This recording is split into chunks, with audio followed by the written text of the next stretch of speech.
E se eu te dissesse que existe um documento escrito há quase 2000 anos, que revela com detalhes como viviam os primeiros cristãos?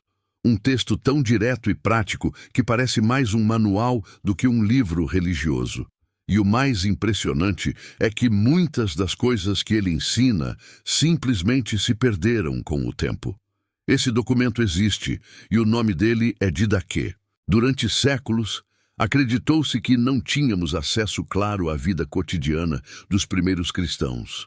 Sabíamos dos apóstolos, dos mártires e das perseguições, mas o dia a dia da fé parecia perdido na história.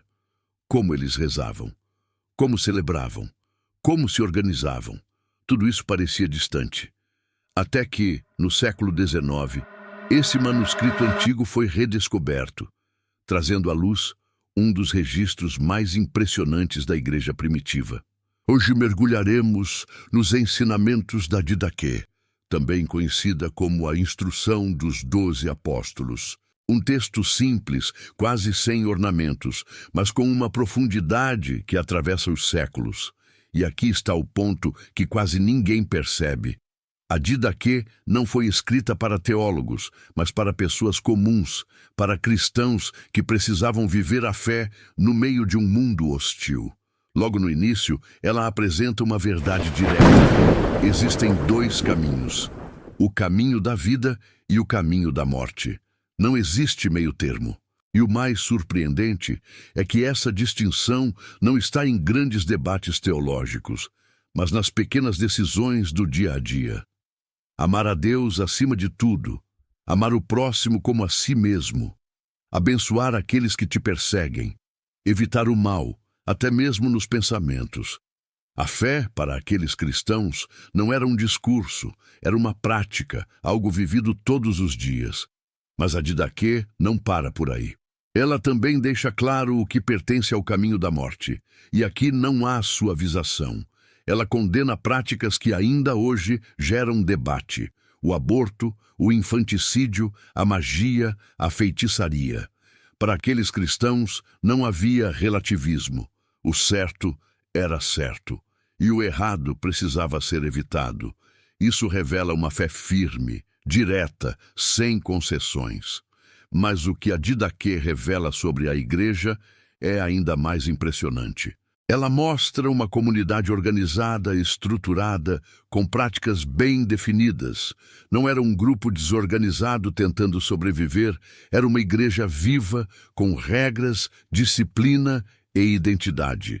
Ela ensina, por exemplo, como deve ser o batismo.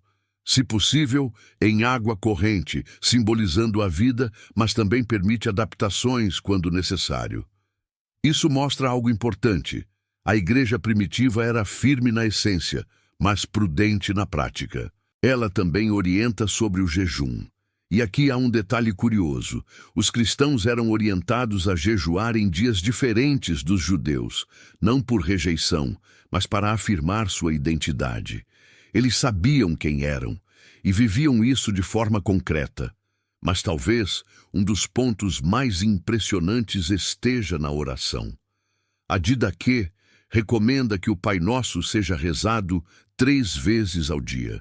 Pense nisso por um momento, não como um ritual vazio, mas como uma disciplina espiritual constante, uma fé que não se limitava a encontros semanais, mas que moldava o dia inteiro.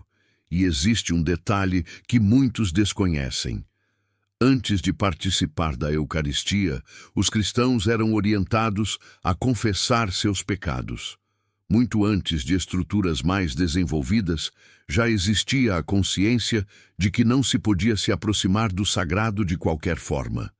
Era necessário preparo, arrependimento e reverência. E então chegamos a um dos pontos mais profundos de todo o texto, a Eucaristia. As orações registradas na Didaquê são simples, sem explicações teológicas detalhadas, mas deixam algo muito claro.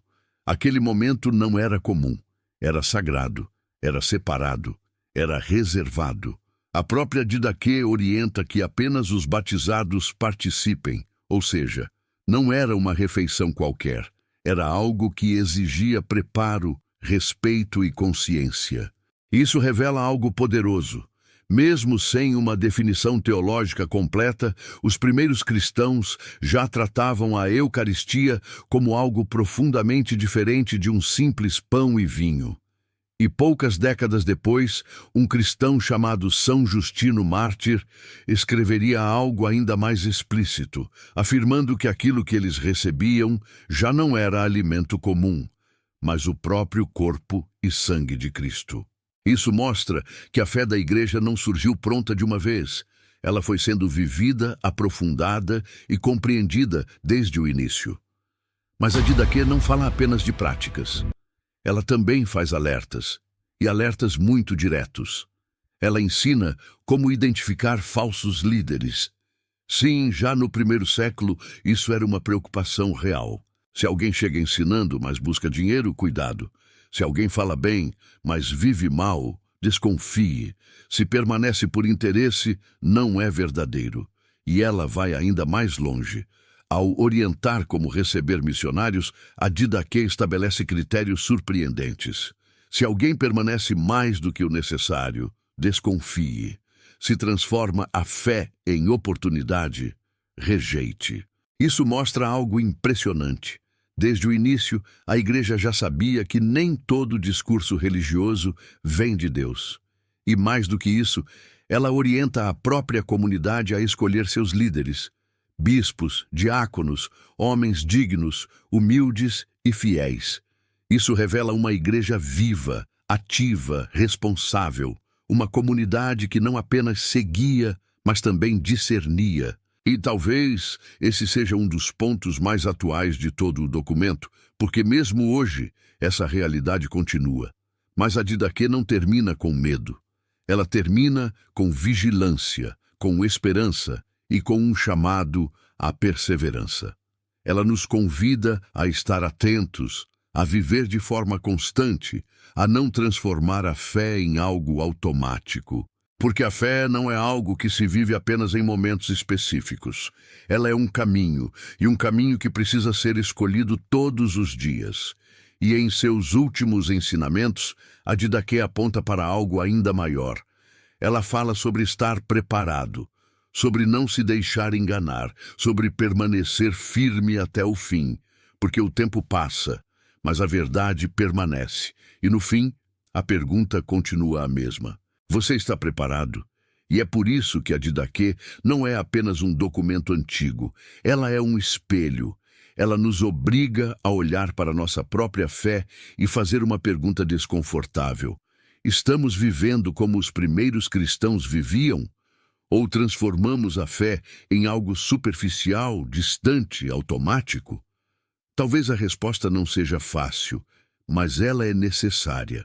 Porque no fim, sempre existirão apenas dois caminhos, o da vida e o da morte. E a escolha continua sendo nossa. Se esse conteúdo fez sentido para você, comenta aqui embaixo, Caminho da Vida. E compartilha esse vídeo com alguém que precisa redescobrir a fé como ela era no início. Porque às vezes, para avançar, é preciso voltar às origens.